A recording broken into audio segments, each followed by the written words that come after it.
Hey, hey, hey! Thank you once again for joining our weekly Wednesday live video. I can no longer say that it is a Facebook live tutorial because I am streaming onto several platforms, including LinkedIn, YouTube, Facebook, and Instagram. So if you are joining me on any of these platforms, make sure you say hi. I see that we have quite a few people already joining me on Instagram. So if you're joining me on Facebook, make sure that you type your name because I am not able to see it unless you click on the StreamYard link. And same thing for YouTube and LinkedIn. Thank you so much once again for giving me your time to join my weekly Wednesday show. And my name is Mayo Silvers. If you're joining me the very first time, you don't know who I am. I am the owner of M2 Hospitality, a multiple six-figure profit event planning company. I am also the founder, event mentor, and coach for Events for Anyone, where we provide a mentorship program called the Unstoppable Eventrepreneur to help you start and grow your event planning company into a multiple six-figure profit business as well. Now, I'm going to ask a question to my team member here, and please make sure that we share this video from my business page to the group so that the people inside the Events for Anyone Facebook group can see this video as well, and let me know that it's visible. Okay. So today we are going to talk about how much experience do you need in order to start a business. And I see you just joined on IG. Please let me know. Oh, perfect. So those of you who's watching me on Facebook, inside Events for Anyone Facebook group, so you should be able to see it as my team member and just say that we share the video into the Facebook group. So it should be good to go. All right. So how much experience do you need in order to start a business? For those of you who are thinking to start a business, first and foremost, the question to ask yourself is, what do you think you have right now in terms of your skill set that you think that you're even entertaining? Let me just rephrase this question. What skill set do you have right now that you are entertaining the idea of starting a business? You must have certain skill set or somebody complimented on your work that they have seen that gave you the encouragement to want to start a business. So you must have already possessed certain skill set to even go to the next step, which is, I'm thinking if I should start a business with this skill set, which many people have told me that I could make money off it, right? Now, there is a small percentage of people who do not have the skill set yet, but they have seen many people in the events, and I'm saying it in the events industry, but it's actually applicable in any industry, to be honest, okay? So in a business world. So there are some people who do not have the skill set yet, but they are seeing that other people who are in the events industry who have this particular skill set, they started a business and they seem to be doing well. And whatever services they are providing, it intrigues you, it interests you, and you feel that you have the passion and the desire to want to learn how to do that same thing and to start a business as well, because you recognize that this is something that I may like to do. It seems very enjoyable, and if I learn it, then I may be able to start a business like the person down the street. So there's two camps here, okay? One who already have the skill set and one who's thinking to attain the skill set in order to start a business. Regardless, you need to have certain skill set in order to start a business. Otherwise, you are thinking backwards. Let me start a business and then I decide what to offer. It doesn't make sense. In order to start a business, you have to ask yourself, what marketable skills do I have right now or potentially acquire in order to start a business? Okay. Now, what kind of skills and how much skills do you need to have in order to start a business, depending on what field and what role have you decided to partake in your business? So for the purpose of time and precisiveness, I'm going to just focus on 3 roles, which is my niche: event decorator, event designer, and event planner. Okay, so I am an event planner. I can also design events and I can also decorate. Do I possess the same level of skill set for those people who only do one thing? Absolutely not. Do I have enough to pull through to do a job? Absolutely. Okay. So let's just break it down into as an event decorator. Assuming that you want to have an event decorating business. Okay. So an event decorating business, there are different types of event decoration, right? And we have seen for the past couple of years, the common ones are the draping backdrops, right? The different drape backdrops and the very complex balloon installation and very elaborate floral centerpieces and arches and ceiling installation. In reality, all those we have already done that in the 90s and early 2000s when I started the business, but it's having a comeback, which is fantastic. I like to see that. So you have to ask yourself, right? What do I like to do? You may come to the conclusion, I like to learn it all because I don't want to have a lead comes in when I start a business. I don't want to have the lead comes in who not only wants me to do balloon installation, but they also want to do a draping backdrop, but they also want to have elaborate centerpieces, just to give an example. So your main concern is I need to learn it all before I can start a business. Now, that is not a bad strategy, but the truth is you can't learn it all because it's constantly changing. The trend is constantly changing. So unless you are going to learn just the fundamental, the most basic design of each of these category, the most basic design of a balloon installation, the most basic design of a draping, the most basic design of a floral centerpiece, okay? Then you want to start a business, you can do that. But that wouldn't be my best advice for you because I'd rather you be known to be very good in one thing than to be a jack of all trades and master of none.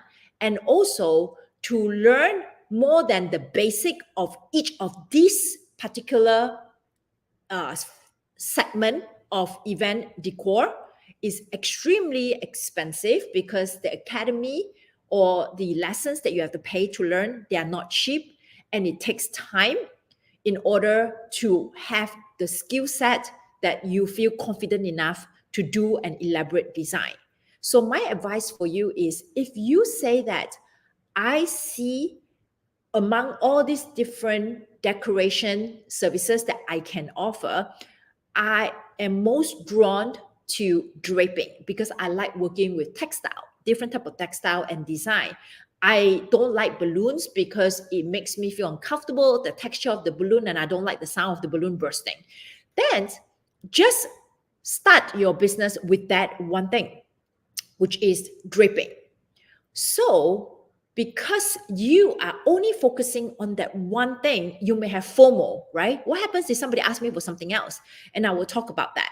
So at this time, if you decide that I already have the skill for draping, or I'm going to attain the skill for draping, I will suggest that you learn a few designs. You should have at least 3 to 5 designs under your belt.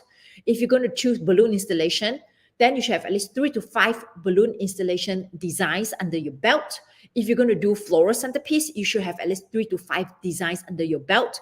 So you are able to propose 3 to 5 different designs for that particular segment, event decor segment that you want to focus on.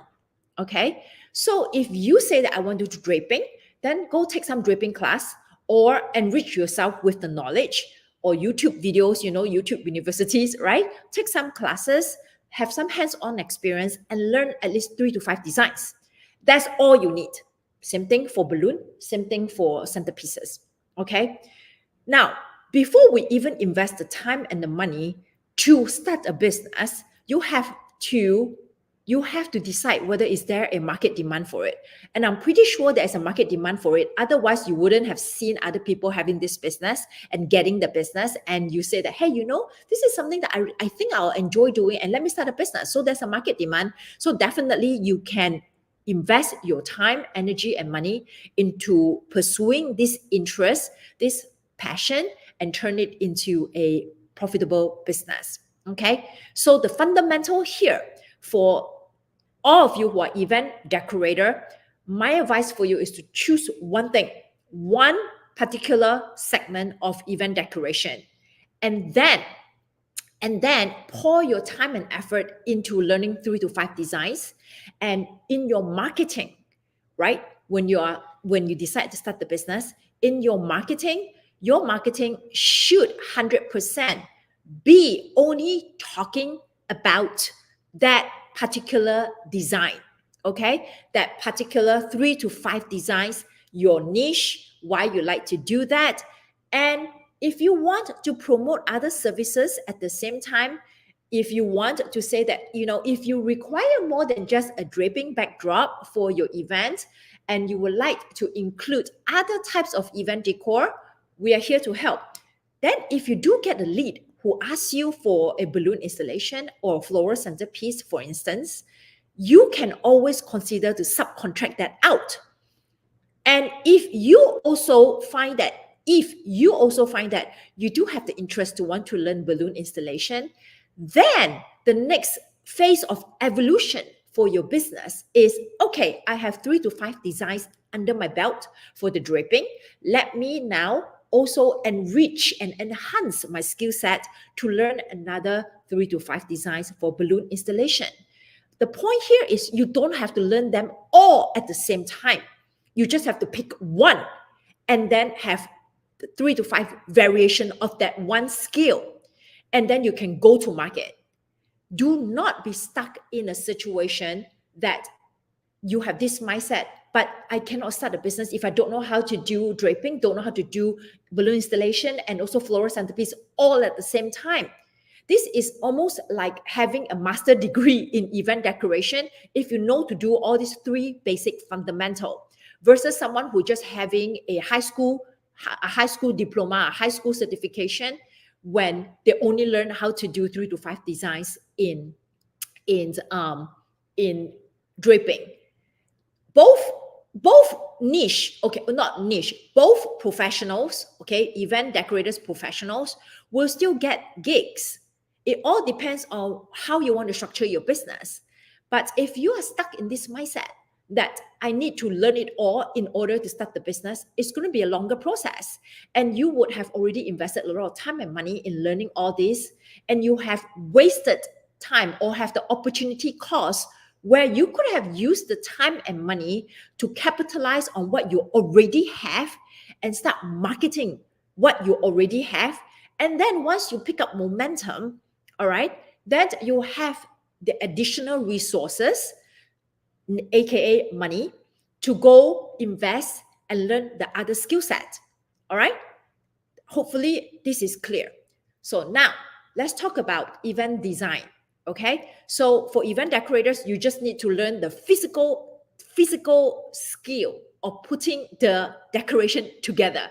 All right, so pick one niche, decorate backdrop, floral centerpiece, or balloon installation. Pick those 3 common ones because those are the 3 commonly asked designs, concept, okay?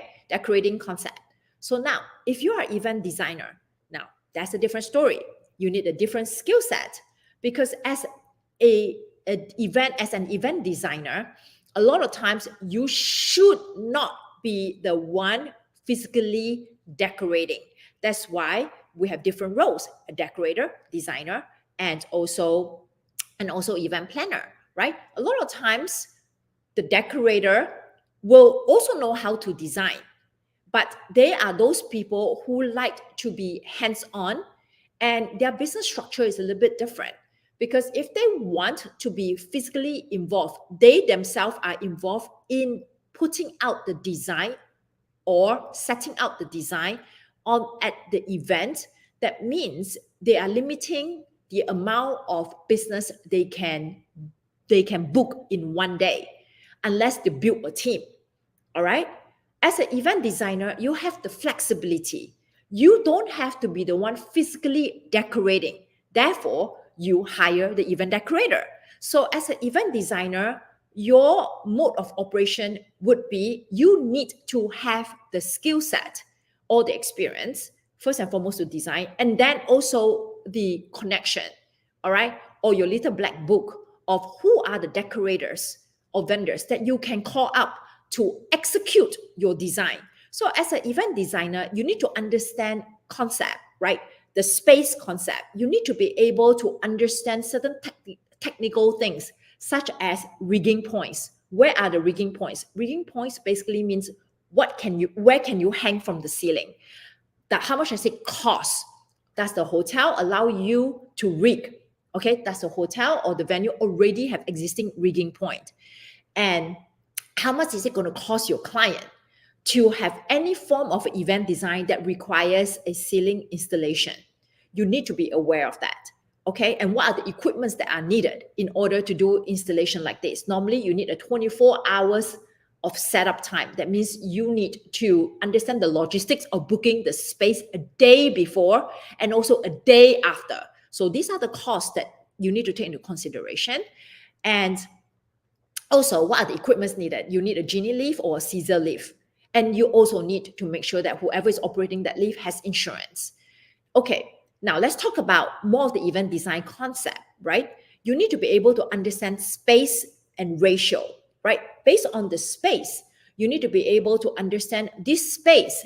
What are the different setups can you put in here? When I say setup, as an event designer, you could do corporate events or social events. So you need to understand the different type of setup.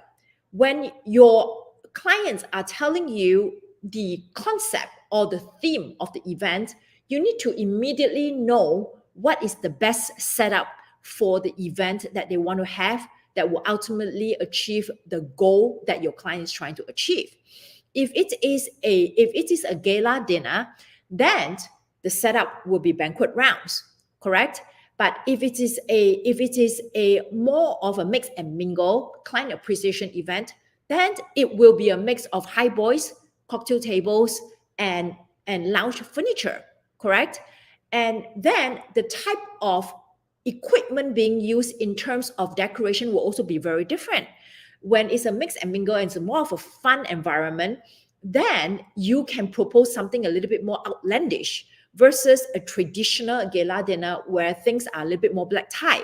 So as an event designer, you need to understand the concept of the event goal and at the same time expose yourself to different senses when you are designing an event, from the sight to the smell to the taste to the touch and to the and also there's one more which I constantly forget, but anyway, it'll come back to me. So you need to educate yourself by aligning yourself with vendors that provide the different elements of a design. So you need to have a very good list of linen rental companies, a very good list of furniture rental companies, a good list of audiovisual company, and also a florist. Okay, a florist. 4 main things that will contribute to an event design: furniture, linen, floral, and audiovisual, because it will do light and sound. Okay, and of course, also a whole list of event decorators who are able to execute the intricacy of event design, from draping to balloon installation anything that the mainstream will not do, which is the florist wouldn't do tripping, okay? The furniture rental company wouldn't do balloon installation. So you need to have a big book of vendors that you can rely to and educate yourself constantly with what is trending, okay? What are the new inventories that your vendors have right now? And you are going to expose yourself with the different type of inventory that's available out there.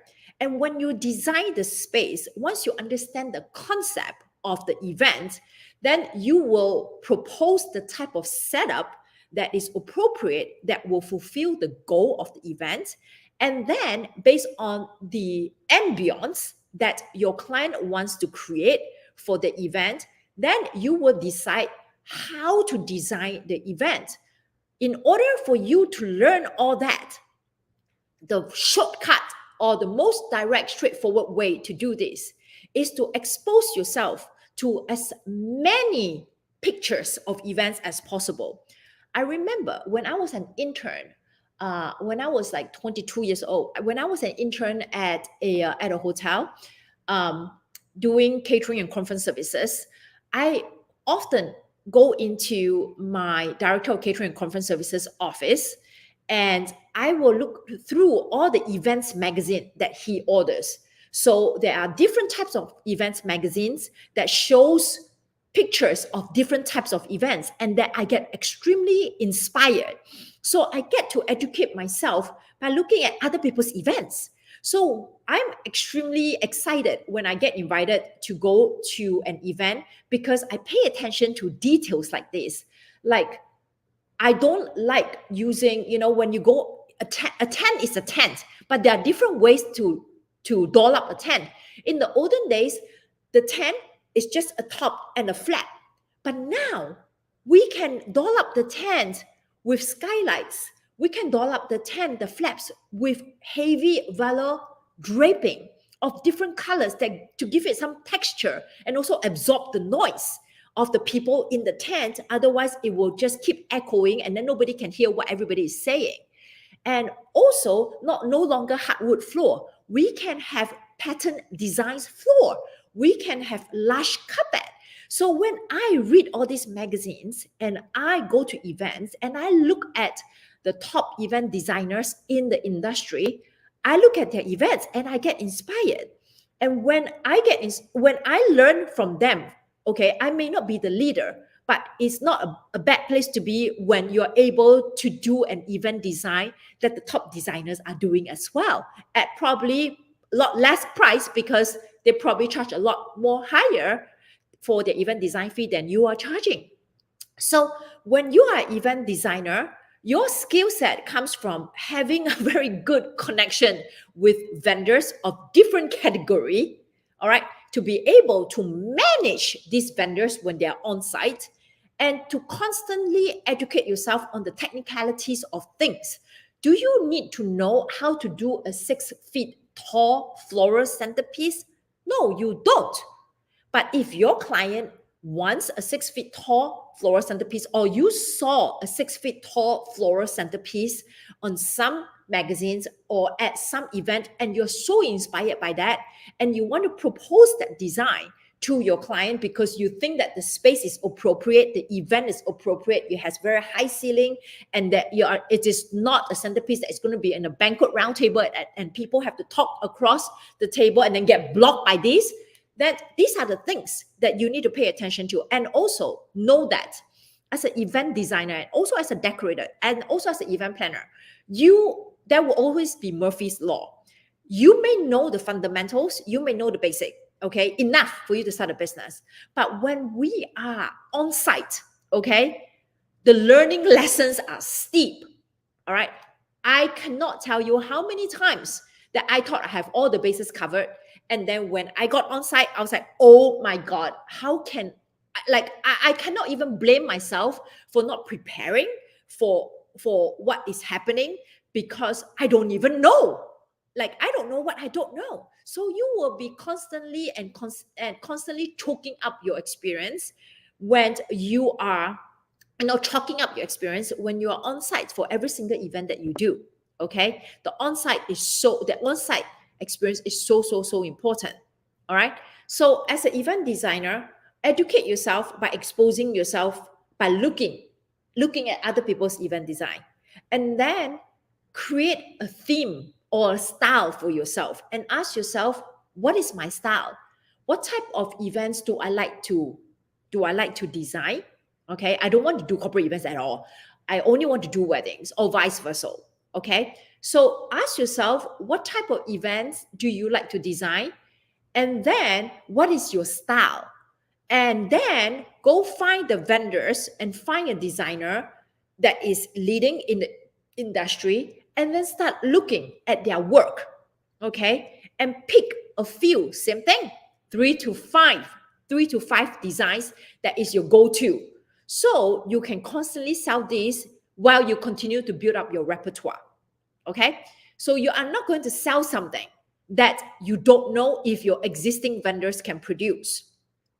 And my tip for you is to be BFF with a carpenter, okay? Or somebody, a welder and a carpenter, these two. Because a lot of the things that you plan to custom make, okay? So you also must be very good in measurements, right? When you go to a space, you need to be able to see what will fit where. And also look at different things that is going to cost money for your client and also cause headache for the venue, because what you're going to propose is going to be creating a lot of hoops for them to get it executed, such as a fog machine, such as a fire show. You need to get a fire permit. You need to get a fire marshal on site. So these are the things, okay? So you want to be able to have a good list of vendors. You want to be able to constantly update yourself with the inventory, inspire yourself with all these pictures that you're seeing, and pick 3 to 5 styles. And then once you pick the 3 to 5 styles, find out which 3 to 5 vendors can execute this look, and you rinse and repeat. While you rinse and repeat and market yourself in the industry to your potential clients, this is what you do best, this is your style, you can continue to build up your other design concept.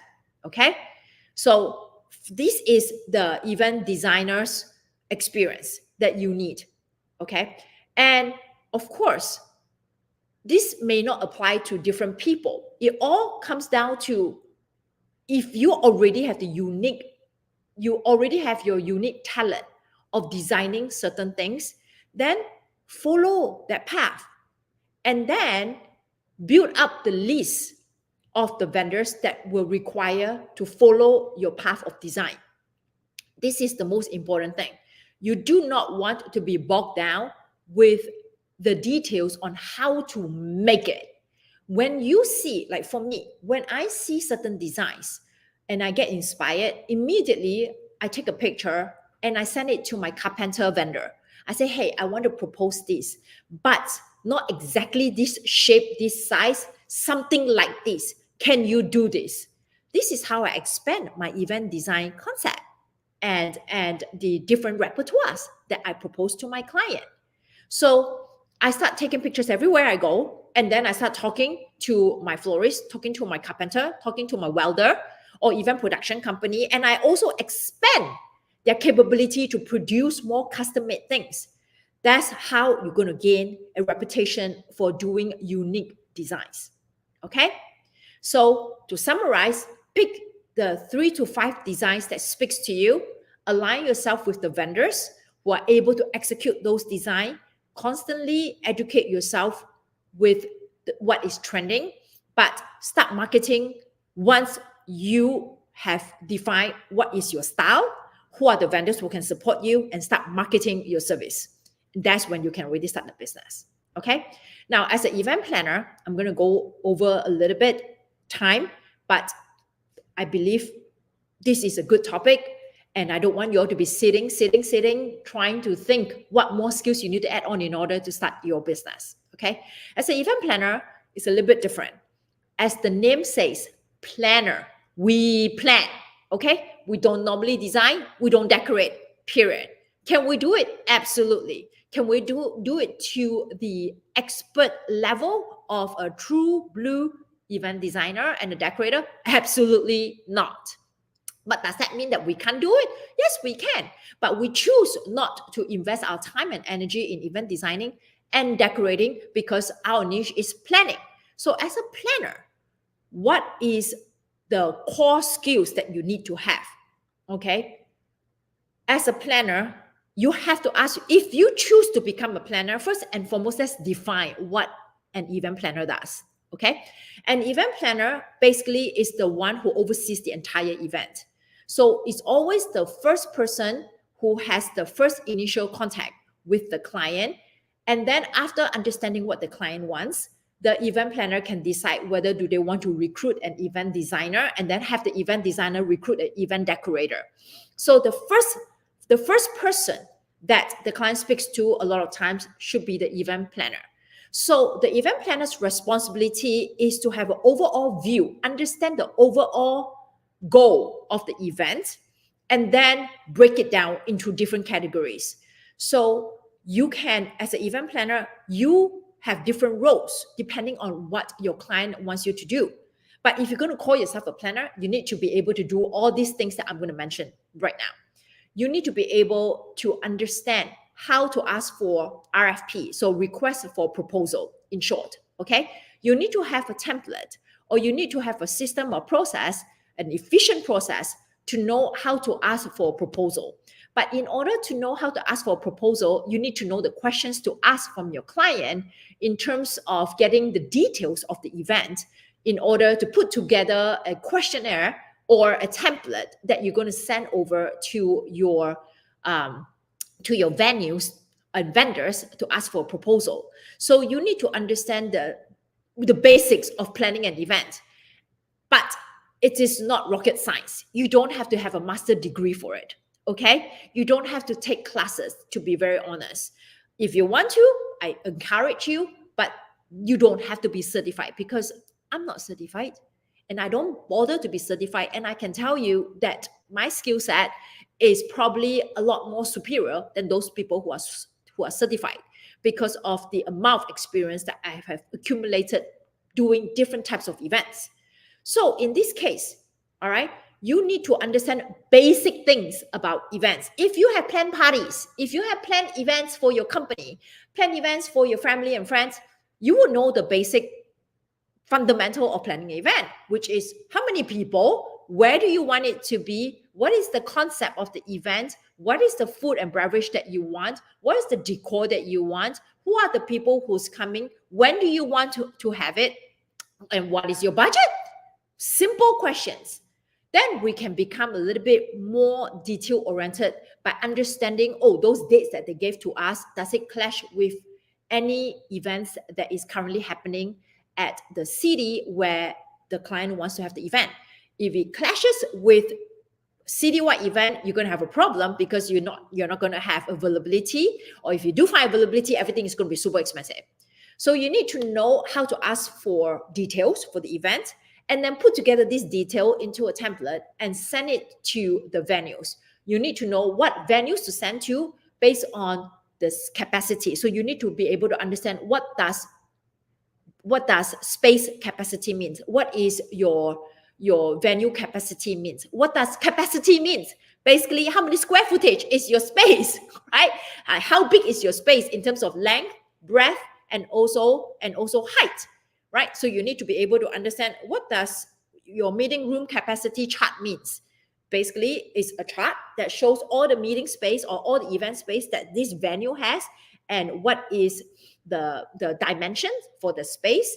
And the chart also tells you, based on this dimension, this room can fit the different type of setup, from banquet rounds to crescent rounds to U-shape to hollow square to classroom setup to boardroom setup to living room setup or cocktail setup. So you need to understand what does all this means. You also need to understand, do you need to know in depth the linen size for the tables? No, you don't have to, but you need to know the size of the tables, because that's when you are able to understand, okay, based on this event concept, I need these size tables. How many can I fit here? That's when you are going to go into the nitty-gritty details, such as how many linens I need, how many chairs can I fit, all those things. Now, the next thing you need to learn is how to negotiate a contract. What are the things to negotiate on a contract? Food and beverage minimum, room rate, rooms attrition, cancellation clause, deposit clause, relocation clause, rescheduling clause, okay, liability clause, standard things on a contract. You need to be able to understand that. So you need to know how to source for a venue. You need to know how to negotiate a contract. You need to know how to read a contract, okay? Then you need to know how to manage people, right? All the different vendors that you are working with. You need to know how to do timeline. As an event designer, you need to know how to do a run of show timeline as well. So event planner, designer both needs to know how to do that. Otherwise, it's going to be a hot mess when it comes to the day of execution, on-site management, okay? You need to know how to do event budget, right? How to fit everything into the entire event budget, from food and beverage to venue rental to entertainment to decor, all right? All those things. And then to be able to present that to your client, okay? You need to be able to do hotel walkthroughs, venue walkthroughs, and to be the leader of your team of designers, decorators, and also to your client. So to be able to say, okay, when you come on site that day, this is how the event is going to look like. This is where things are going to be. This is where the stage is going to be. So you'll be able to design the space just like an event designer, but may not have to go into the details of what texture is the linen and what flowers we're going to use for the floral. Leave it to the event designer and the florist. So these are the core fundamental. So if you have these skills already, you can start a business already. And if you only want to do social events and birthday parties, oh my God, you can start it right now, because you already have done birthday parties, weddings for friends and family. Why can't you start a business now? You are going to learn everything on the spot or while you are doing it. So don't feel that you cannot charge money because you're still learning. I will tell you that I'm still learning at this point in my career, in my business, and I'm learning on my client's dime. But does my client care? No. As long as my client trusts me to solve the problem, that I do not have a solution at this time because I realize that, oh, I don't know how to do this, and I'm able to find a solution and ask somebody or learn from somebody or hire somebody who can do it, we solve the problem. So don't expect yourself to know everything before you start your business.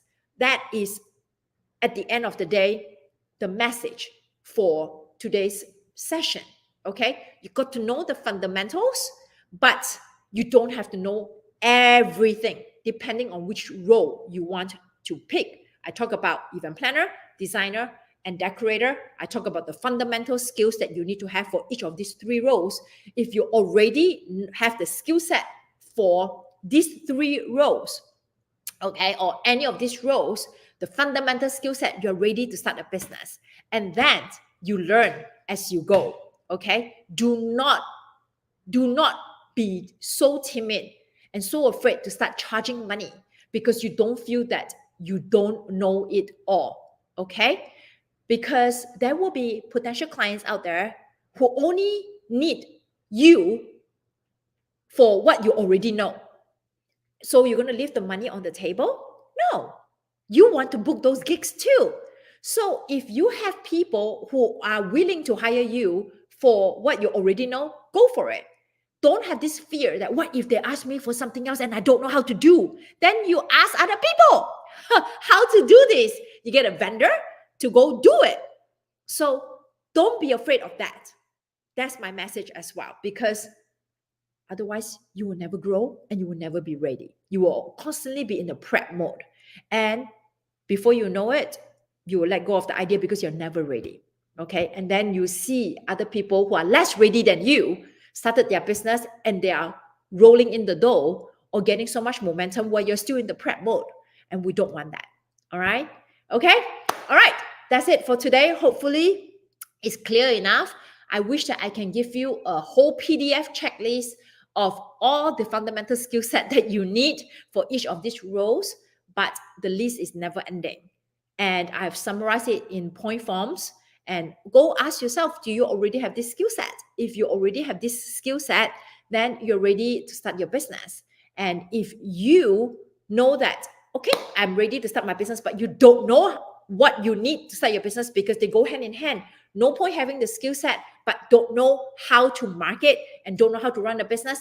Then you have a very expensive hobby because you invested time and money on learning all these skill set, but you don't know how to start a business or grow a business or get business. Then it defeats the whole purpose, right? So if you are learning, if you want to learn or know the exact steps on how to start and grow a business, an event business, then we're here to help. Don't forget to check out our 24 course for $24 bundle. So, and please drop the link on Instagram and also on Facebook.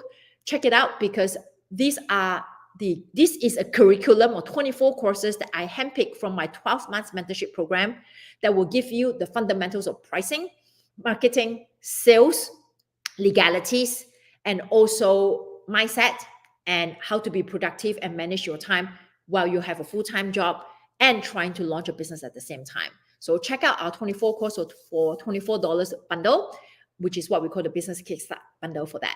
All right.